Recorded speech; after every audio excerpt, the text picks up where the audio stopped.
Yep. Mr. Chairman, we have 5 members present. There is a quorum. Thank you. And just a notification, we did remove also reporting with 438. Still working on that. We'll turn that out. So with that, would you all please join me in the pledge of allegiance?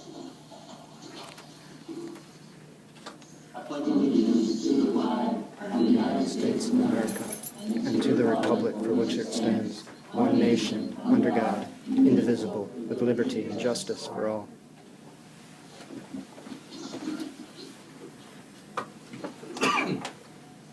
Entertain a motion to adopt meeting minutes from February 23rd, 2018. If that law is objection, minutes are adopted. Today we're taking testimony only. There will be no voting on Senate Bills 839, 840, and 881. We'll start out with testimony on Senate Bills 839 and 840. They're both connected, so I think we'll put them together through the testimony, so we're not doing it individually. And with that, we have folks up in the Marquette area, video conferencing in, and I think we could, Matt, are you there, Matt Johnson? Yes, Chairman. Yeah, Chairman Casperson. Good afternoon. Can you hear us okay? We can hear you okay. Matt, if you want to get us started, that would be great. And I apologize in that we don't have a good connection between you and us as far as organizations. So make sure you identify yourself if you wish to speak, so the clerk can document everything. So with that, Matt, maybe you can get started on these two bills and explain them for us. Sure. Thank you for the opportunity, Mr. Chair, to discuss Senate Bills 839 and 840. I guess I'd like to kind of set the table of why we're proposing this legislation. And we have several people here in the room today at Northern Michigan University who I believe also have something to say about the proposed legislation as well.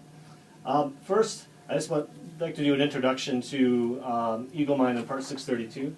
If those who aren't familiar, Part 632 passed back in 2004 unanimously by the House and Senate.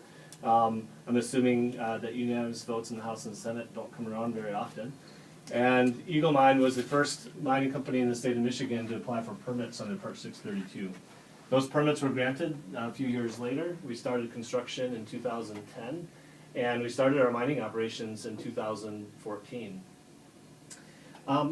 In Part 632, it is hailed as some of the strictest mining regulations in the country. Other companies, other regulators from other states actually come to Michigan to learn about the process of how we develop Part 632 and try to model their mining regulations after Michigan's. And also, Eagle Mine has performed well under Part 632. We are considered a modern mine, an example of modern mining in the United States, and we receive a lot of attention over the success of our operations as well. Over the last 3 years since we've been in operations, we've been able to understand how Part 632 and what I'll talk about in a minute, Part 301, affects our operations. You know, what works well in Part 632, what doesn't work well in Part 632. And we've talked about this for a couple of years, and last fall we decided, well, instead of talking about it, why don't we talk to the DEQ and say, hey, you know, how could we make Part 632 better? We started those conversations last fall, and we've gone through several iterations of language to offer some flexibility to the regulators and to Eagle Mine, which is stated in the proposed legislation. And I'll give you an example. Any change we do on the mining site requires a written notification to the DEQ. So we're constantly writing and notifying the DEQ of those changes.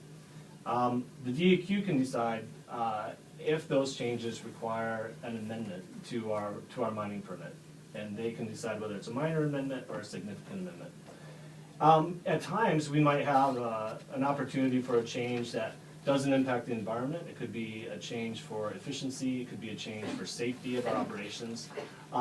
Yet we still potentially would have to go through a permitting process for a change that doesn't impact the water, doesn't impact the environment. We would like some flexibility in being able to make those changes without going through potentially a full permitting process. But even so, even the way that the draft language is written, the DEQ could at any time say, no, you do need to go through the full permitting process. Even if the amendment is significant, the DEQ could decide, if they wish, to go through a shortened process. These decisions would not rule out or eliminate public input. It would not eliminate a public meeting, for example. That process would still move on. So in some sense, the process could be shortened from a 6-month review process maybe to a 3-month review process. But the flexibility is there for the DEQ. This was also the original intent of Part 632, and we drafted the statute back in 2003 to give the DEQ that flexibility. But through the process of rulemaking, the rules at times conflict with the actual statute. Words such as may or shall, for example. So we wanted to clarify the original intent of the statute, by offering this flexibility to the regulators. That is Part 632. 301 is pretty interesting. So Eagle Mine, we process nickel and copper. We're an underground mine. We haul our ore from the mine to the mill. Every mining operation needs a tailings facility. Tails are the rock that's left over after you extract the metal. So after we extract nickel and copper, we need a place to put tails.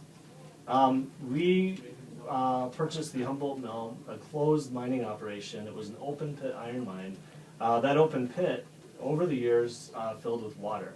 Subaqueous deposition of tails is actually considered an environmental best practice. So we take our tails and we place those tails in the bottom of the old open pit mine that's now filled with water. If you look at how we're regulated, so Part 632 regulates the tailings facility, the Humboldt pit, as a waste treatment facility. However, the Inland Lakes and Streams Act, Part 301, says that any water impoundment that's over 5 acres in size is essentially considered a lake. There are exemptions in 301 to waste treatment facilities, which the Humboldt is a waste treatment facility. We do treat the water before it is released back into the environment. However, the way the exemptions are written in 301, it does not cover the Humboldt pit the way it was designed and ordered to be constructed. So we wanted to clarify 301 to include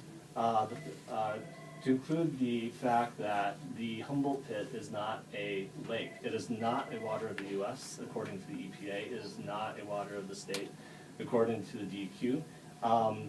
And it should not be classified as a lake because it is a waste treatment facility.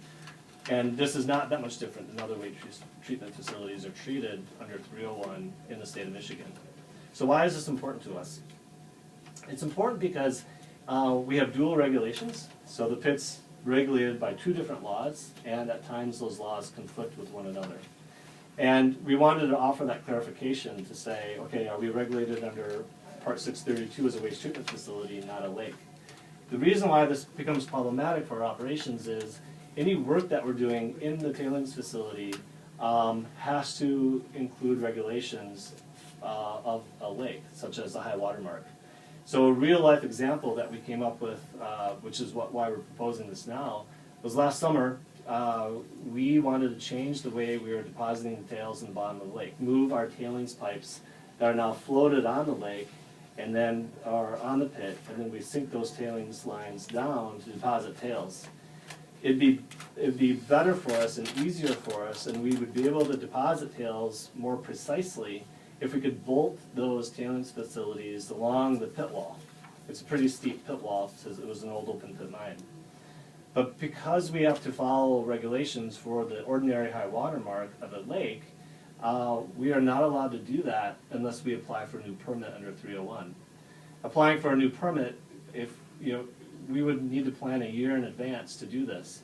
So we actually needed to create a workaround to deposit tails differently because simply there's not enough time for operational effectiveness to go through a permitting process under 301, especially if this activity is already permitted and allowed under Part 632.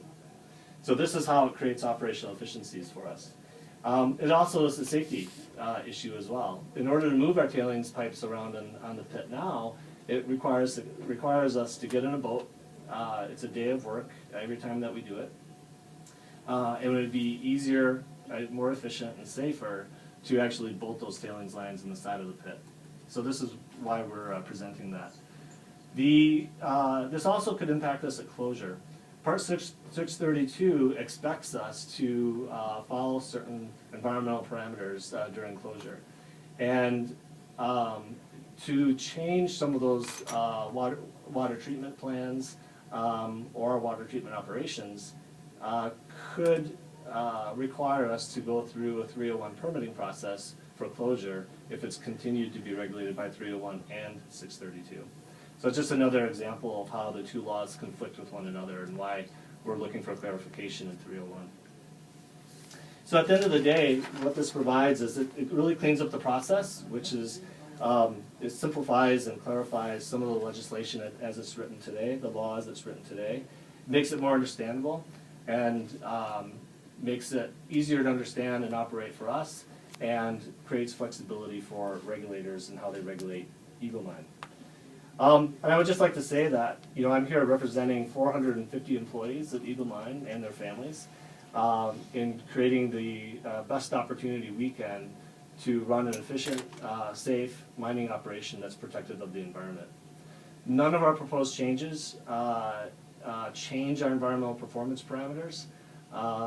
They do not change any tax liabilities we have with the local community or the state of Michigan. So I wanted to clarify that because I know there's some concerns. I know it's kind of a lot to handle all at once, but be glad to answer any questions that I could. Are there any questions? Thank you, Matt. I've got cards up here, but the people that are up there, I don't know everybody that's there, so if it would be okay if there's some people up there that would like to testify, if you could identify yourself, and maybe I can take one of you testify right now, and then I'll go to my cards here and we can go back and forth and try to get through everybody, if that'd be okay. So I guess I'd offer it up if there's somebody up there to say something. If you could just identify yourself for the record so we can get that in the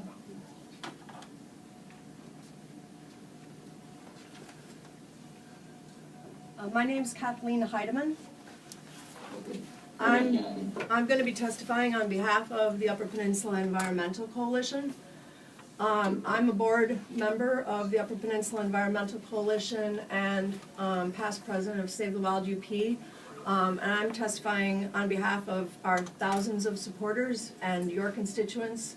Senator Casperson, as you know, the Upper Peninsula is the ground zero for sulfide mining in the state of Michigan.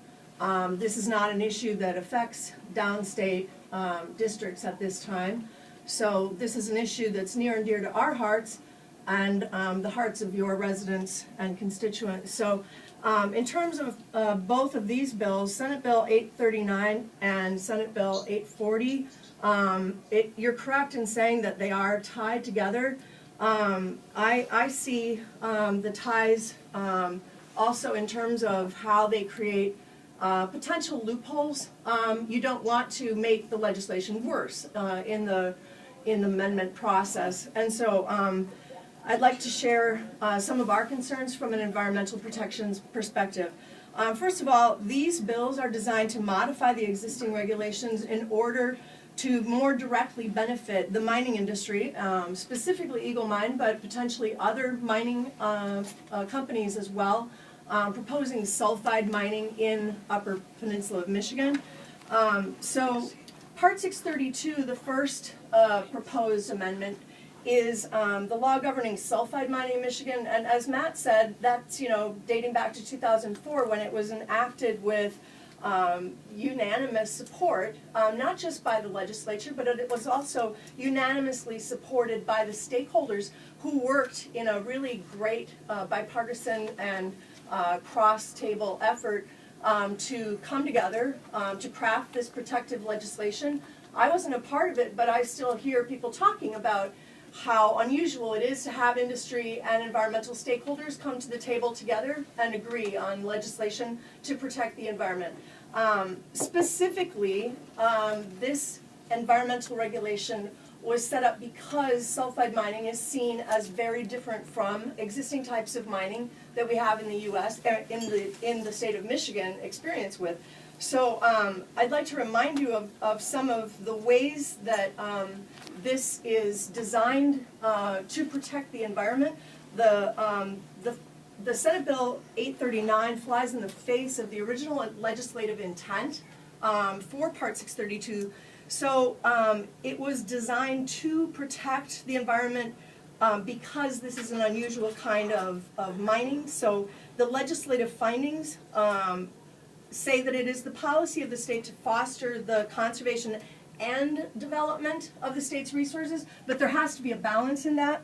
That non-ferrous metallic sulfide deposits are different from iron oxide ore deposits currently being mined in Michigan, and that sulfide minerals react when exposed to air and water to form acid mine drainage. Because of that, there are the risks of significant damage to the environment, impacting human health, and degrading the quality of life of the impacted community. That impacted community is right here. So in addition to the concerns of Eagle Mine, you have to balance your proposal with the concerns of the community. And that was the intent of Part 632. It is not designed to streamline operations to get permits issued as fast as possible. It's designed to protect the environment and the community. So reminding you of that, also the special concerns surrounding non-ferrous metallic mining that warrant additional regulatory measures. It shall occur, the benefits of sulfide mining shall occur only when the conditions assure that environment, natural resources, and public health and welfare are adequately protected. So unfortunately, this bill would remove critical protections from Part 632, and it's just not warranted. The environmental protection that is facilitated here is done through strict permitting, and that's the process that Eagle Mine is talking about. The strict permitting requires public participation in the amendment process. When a mining company proposes to mine a sulfide ore body, you want to have a public that is able to engage along the process of the future of that mining project. If you don't, you end up with mining districts that morph incrementally without adequate public participation in the process. Also, these permits, the permits are environmental protection permits, not strictly economic permits. So when you're looking at the intent of the law, it's to safeguard public participation and avoid the adverse effects to the environment. Industry cannot regulate itself. When it comes to sulfide mining and all forms of mining, America tried that already, Michigan tried that already. The results were terrible. We're not going to repeat that. It ended badly for our air, for our water, and we cannot afford to repeat the mistakes of the past. As proposed, 839 is essentially creating a tool for bypassing public participation in the permitting process. Not in the original permitting process, but in the amendments that inevitably happen as a mining project is successful. And to the degree that we want mining projects to be successful, we still have to make sure that the public is able to provide input. These are decisions that impact the water and environmental resources of their community.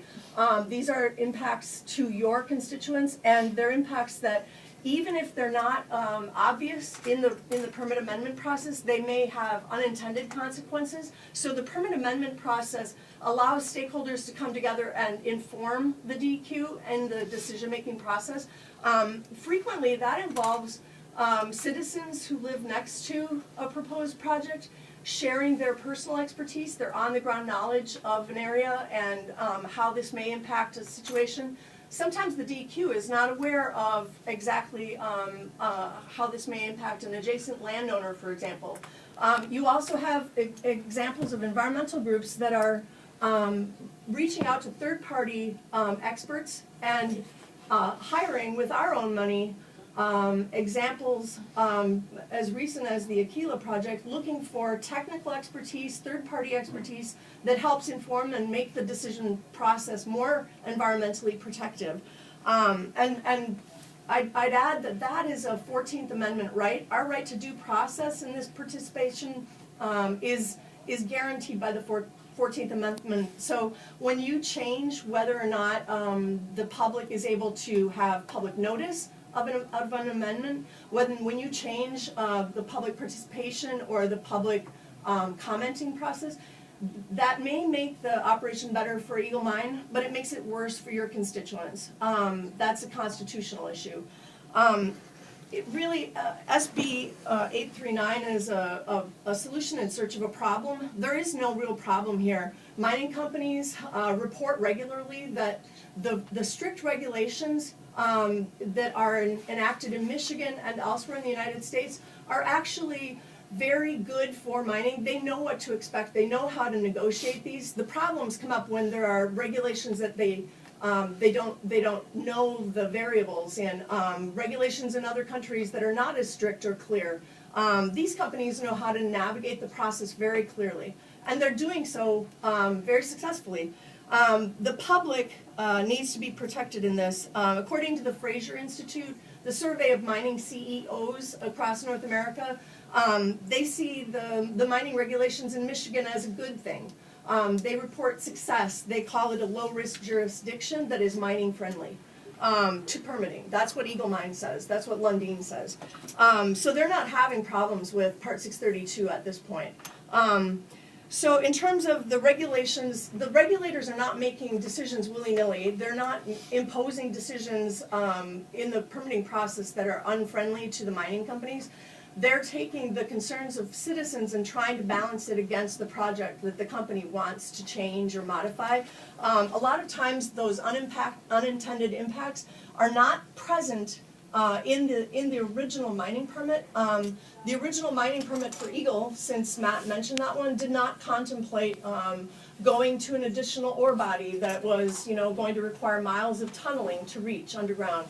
The original Eagle Mine use of the Humboldt tailings facility did not include the filling of the Humboldt pit with tailings. Filling up to, it'll be like 15 feet of water left at the top from hundreds of feet of depth. So those are unintended. That was not spelled out in the original permit process. And in the amendment process, the public absolutely must have the ability to comment on that. There are consequences to our air, natural resources, and our potential use of these natural resources for decades and centuries to come in Michigan. It's not a short-term question. I appreciate Eagle Mine wanting to get their permits as quickly as possible, but there's no regulatory hitch in the process. There's literally 1 month that the public gets when a public notice for a mining permit comes up. It doesn't matter if that mining permit is going to be 35 pages long as an amendment letter that Eagle Mine sends to the DEQ, or if it's going to be 30,000 pages of a technical comment. The public has very limited time to read this, understand how it may impact their community, and provide informed public comment to help regulators make decisions. I believe Part 632 is really not as bad as it sometimes is perceived to be, both by mining companies and by environmentalists. I think that it has yet to be fully enforced, and some of those areas where environmentalists would want revisions are actually making the environmental impact assessment process stronger, because once an amendment takes place, the environmental impact assessment becomes a sort of EIA light rather than a full environmental impact analysis that would look at how the new operations or the scope of operations or a new proposed technique will truly impact the environment on the ground for the people who live there. The Part 301 issue, you're right to say that they're tied together. It's incorrect to think that this is only limited to Humboldt Pit or Eagle Mines operations. Part 301 is not designed to facilitate subaqueous tailing facilities. Just to be totally clear, Part 301 is a natural resources protection bill. Okay, so the legislation, the intent of Part 301 is protecting inland lakes and streams. Part 301 is designed to protect water quality. It's not that it's designed to create impediments to slow down a process for Eagle Mine when they want to move their tailing lines around. It's to protect the water quality in case birds want to land on that lake, right? In case that lake is failing to function as an environmentally healthy lake because of the activity. So I think Part 301 is not designed for Eagle Mine. It's not designed for the Humboldt Pit. It's not designed to enable tailings facilities. It's kind of a bastardization of the Part 301 intent to use it to fill lakes of any kind with tailings. In the case of Humboldt, there was no formal nomination process. It's simply that it was owned by a mining company, and so it was used as a large toilet for sulfide mine tailings. These are not rocks. These are sulfide mine tailings containing salts and heavy metals that have been ground to the consistency of talcum powder and then dumped through lines into the bottom of the lake, filling it hundreds of feet. Eventually, it will have to return to the ecosystem, and that's where Part 301 is concerned. This is a watershed. It doesn't matter to me or to birds or to the environment whether the glacier carved this lake or whether an iron mine company carved the lake. It is functioning before the mine company comes along as a lake, and it needs to function as a part of a watershed after the mining company is done using it. Anything that you do with this language for the filling of bottomlands in the Humboldt Pit could potentially be used to further another mining company's plans to place tailings, toxic salt-ridden tailings in another lake. Inland lakes and streams in Michigan have to be protected under this law, not open to additional contamination. And those are my major concerns. So thank you for your ear, and I really appreciate your opportunity to speak today. Any questions? Thank you, Kathleen. Are there any questions? Seeing none. I'm going to change it up a little bit because I've been given a sheet here, and I apologize, Kathleen. Your name was here, so I apologize I didn't see that. So thank you for speaking. I also have Horace Schmidt that called in and said that he would like to testify. So is Horace there? Yes, I am.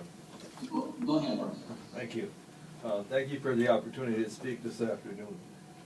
Let me quote, the Michigan Chamber of Commerce and the Michigan Farm Bureau represent thousands of businesses and their families across the state. By comparison, there's almost 10 million citizens in Michigan.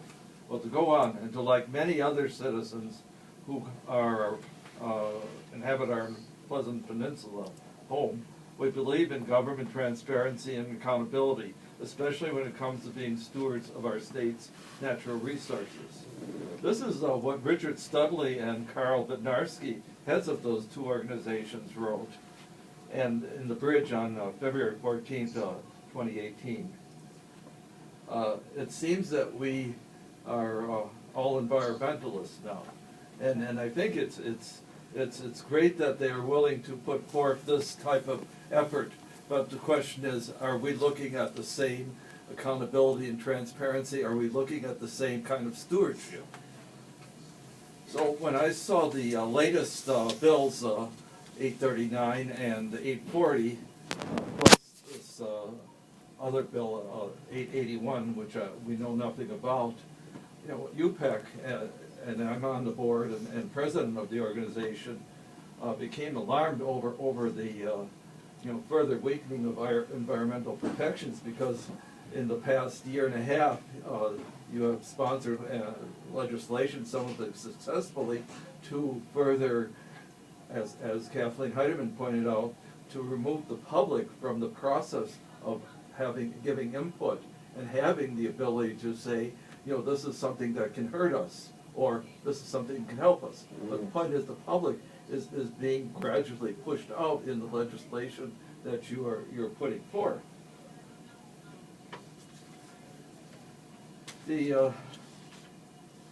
That's the substance of that part. I just wanted to bring up one thing. We have this issue of environmental impacts that was talked about by Ms. Heidelman, and there's a problem we have with the Office of Oil, Gas, and Mining, in that they are basically geologists.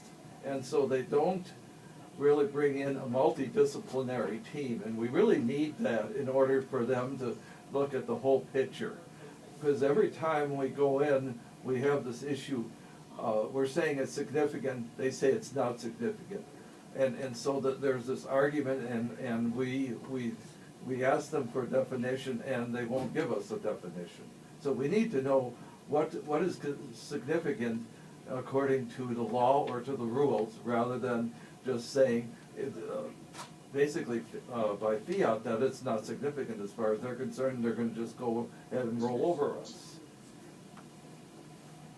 So I just want to make sure that you understand we don't oppose your legislation. It's the problem of the appearance of fairness that seems to be a problem with it. It looks like you're really helping, but it's all the details are the problems. We don't know what the composition of these groups, for example, in 652, 653, and 654 are going to be. So how do we know that we're going to get the kind of representation? You have half a dozen people who are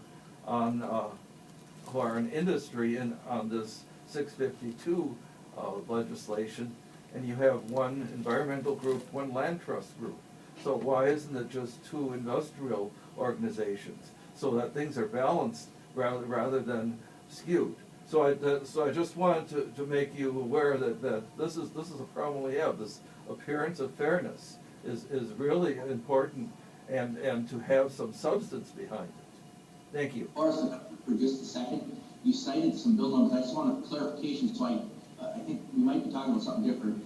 And so we've got 839 and 840 up, and you were mentioning some other bills. Did you mean 839 and 840, or were you talking about some other bills? Because I lost you when you were talking about these other bills. I didn't know if they were. I think you cited. He wanted to know if you're citing both those previous bills and the 830, 839, 840. Yeah, you're saying that they're connected. Yeah, I mean, all the legislation seems to be almost like a cascade of changes that are going through your legislative process in the last year and a half. Sure. Okay, thank you. I didn't want to cut you off. If you had something else to say, I apologize. Do you have anything else to say? No, thank you. Thank you. Are there any questions? Seeing none, thank you for your testimony. I've also got Lisa here, and Lisa was with the Mining Journal. I didn't know, you kind of testifying or just identifying that you were going to be there? I'm just identifying that I was going to be there. I was just identifying that I'm going to be there. Okay, thank you. Yep. Okay, with that, I'm going to shift gears and come back here. We've got some cards with, I've got Sean Hammond with the Michigan Environmental Council, and Sean wishes to speak. And if it's okay, Sean, you've identified both the bills, so if you want to address them both, that'd be great. Thank you. Thank you, Chair Casperson. Committee members, and I'll address both bills.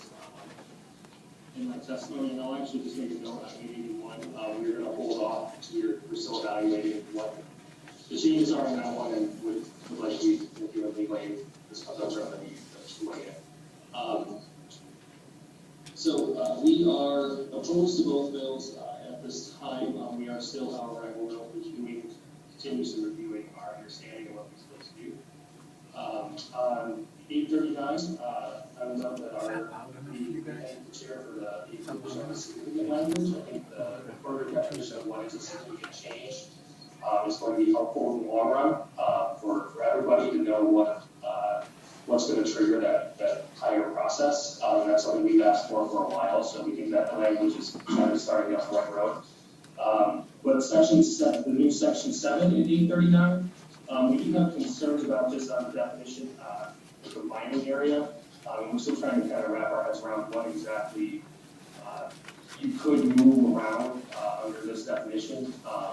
And have some concerns about what the mining area definition would entail in that way. So it might just be a little bit of tightening the language to ensure that it is really just moving some non-essential buildings around and things like that, where it's not going to affect any neighbors or any risk of leaving underground long-term engineering stuff. These are, of course, very heavily engineered sites when they go through the permit process. As you know, we just want to make sure that any risk to that engineering is addressed as we're moving things around. So it might just be a little bit of tightening the language in that piece. And then 840, again, we understand that the wastewater pond is the wastewater pond, but the language is currently written. We do have some concerns about that it might open up a bigger loophole unintentionally. And we understand the intent is to serve as if it's been approved as a wastewater pond and cut off from all other water supplies, that you can do what you need to work within it. And we understand that intent and don't want to put too many hammers on something that is truly disconnected from the rest of the waters of the state. However, the language that, as it reads now, is was approved under this part or under a state or federal law and under this part. This part that part 301 and our pollution control laws have changed over the years, many times, as you know. So it could be a historical site that was at one point approved under state and federal law, and maybe even under this law, or a previous iteration of this law, that could be brought back to life, so to speak, in a way that's not environmentally sound. So actually, I've had some discussion with DQ on maybe a couple language tweaks there to just really narrow it down on this. If it's truly a wastewater plant disconnected from the rest of the waters of the state, we understand the intent on it. So, thank you for giving us the opportunity to speak, and we're happy to take any questions. Thanks, Sean. Sean, one of the issues that's been brought up by Eagle was the idea that they see a conflict between 301 and 632 to a degree. Have you looked at that? And if there is, what would you suggest is the appropriate way to try and massage it and get it right? And that's what I think it's really just narrowing it to a currently approved wastewater treatment facility that is, really cut off from the rest of the water of the state. If you go to the one once, and if you approve this wastewater treatment thing, you're going to be cut off from the rest of the water supply. And also the upland piece, just a land removal that is concerning to us as well, because of the potential historical sites or anything that might have been approved that could maybe get routed here. So just a tightening of the language to make sure it's something that was currently approved for this, and not something that historically was. So we understand the intent, and if there is a conflict between those two, we understand. But this is 301 governs sewage treatment of all kinds, any basically impounded water potentially. So we just want to make sure that it is very narrowly tailored to these wastewater treatment ponds that are cut off from the rest of the state. Thank you. Any question? See none. Thank you, Sean. Okay, I've got some cards I'm going to read in. I got Sarah House, Health Pitch for the DEQ. They do not wish to speak in support. I've got Nick Acapinti. Nick, I just want to make the last word as close as I can get it. Michigan League of Conservation Voters does not wish to speak and opposes. Shows 839, does that include 840? No, okay. And then you also turn your card for 881, which we'll get to, so thank you. And then I've got Troy Cummings with Aquila Resources, does not wish to speak, supports 839, 840. Mike Berkowitz with the Sierra Club does not wish to speak and opposes 839 and 840. That's all the cards we have for that. So as I said, there will be no voting today on those bills, so a further discussion on them. Appreciate everybody testifying. But before I do move on, if I could go back to Marquette real quick. That's all the names that I had. We've got a little bit of time. I'm running short because I had to get to 881, but I didn't want to cut anybody off. Somebody had something to share with me. So, thanks. Chairman Casperson. We're well acquainted with one another. This is Chauncey Moran. I was on the committee to establish the rules and regulations for Part 632. And the intent of the rules and regulations was actually formulated by about half and half of environmentalist established groups and mining and industry concerned. And I believe that in the event of establishing that, the greatest protection that we wanted to allow was achieved with the exception of one particular thing that came up in the very last day that we haggled over, and that is a water quality standard, and which is still kind of a gray area. The water quality standard that was suggested and was agreed upon was halfway between drinking water standard and the background water standard, but we seem to have a moving target with the testing that's being done with the test wells that are down gradient from the disposition at the Eagle Project out there on the AAA road.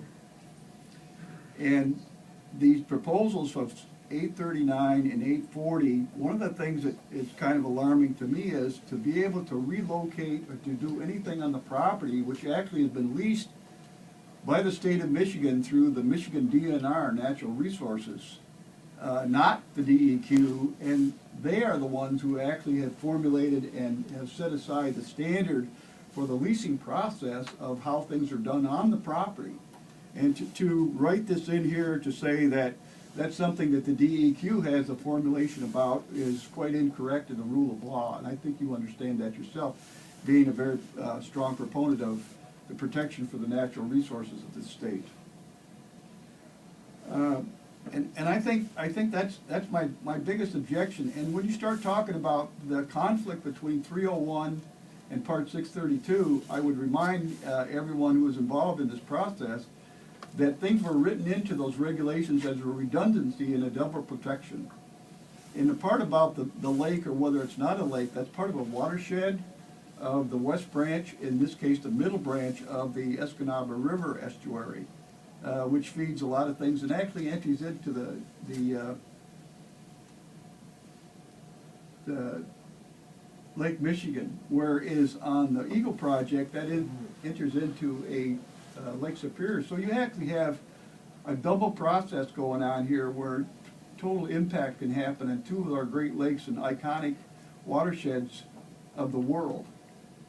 And one thing I would like to say is that, and going back to some of the comments that were made by Matt and Kathleen about specifics of information that is gathered along the way, is I happen to be not only a proponent but the object of an individual who was walking the land for many years and identified the numbers of springs and the impact of the watersheds that were around these areas. And I passed that information to everybody who was concerned with the project, including the Eagle Project and DEQ, DNR, and NRC, and the Natural Resources Commission, as well as and yourself. As a matter of fact, we had numerous conversations about these water resources.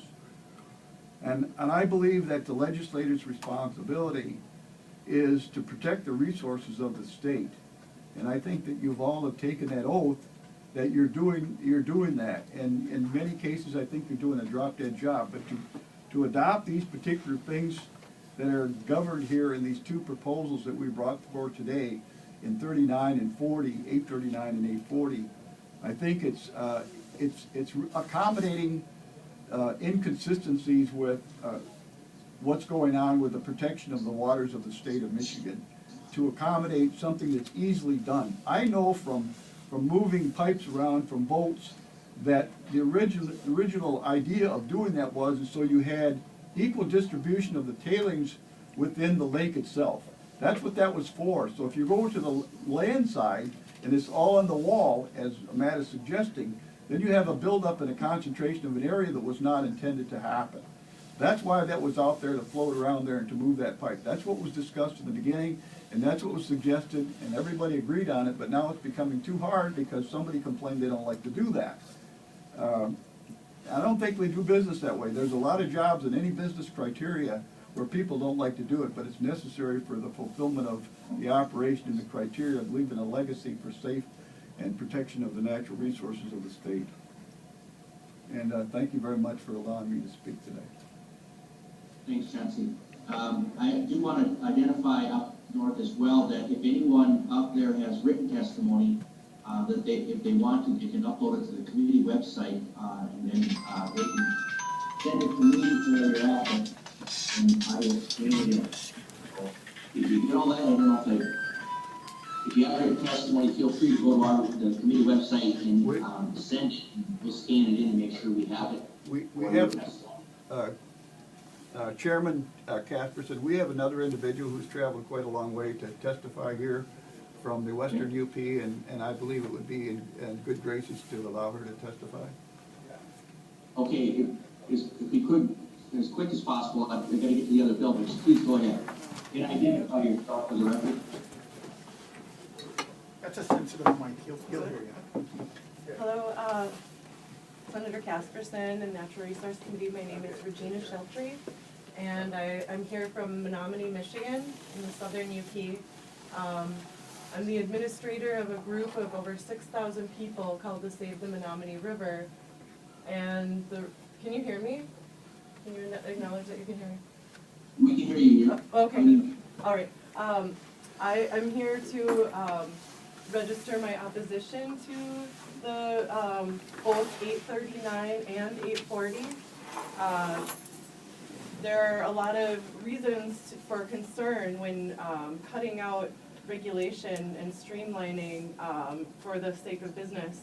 And I think it, in the future, will impact our community, who is very concerned about the impact of the proposed Back 40 project, which on the day that they submitted their wetlands application, completely changed the layout of their mining facilities.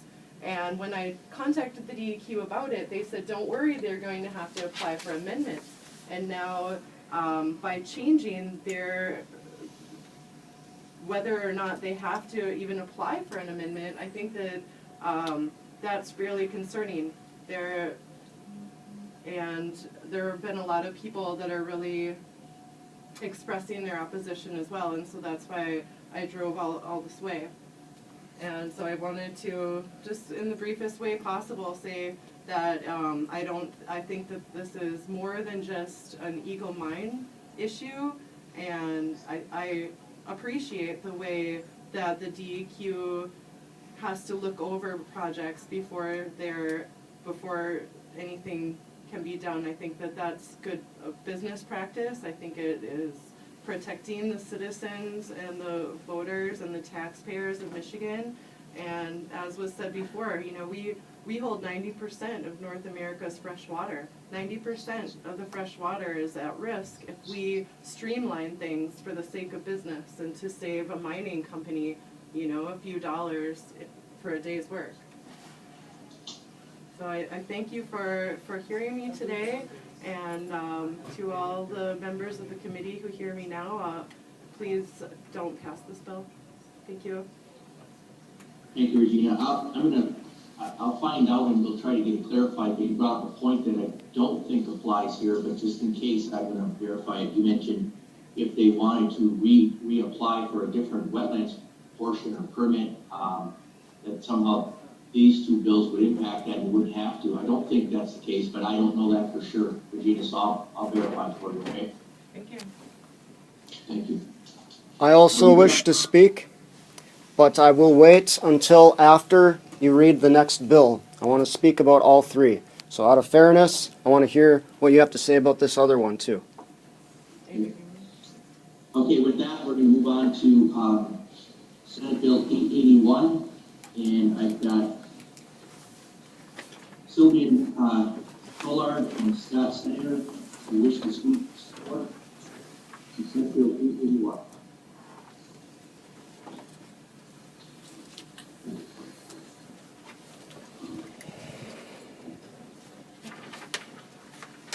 Mr. Chairman and members of the National Resource Service Committee, thank you for your time today and the opportunity to talk about the bill 881.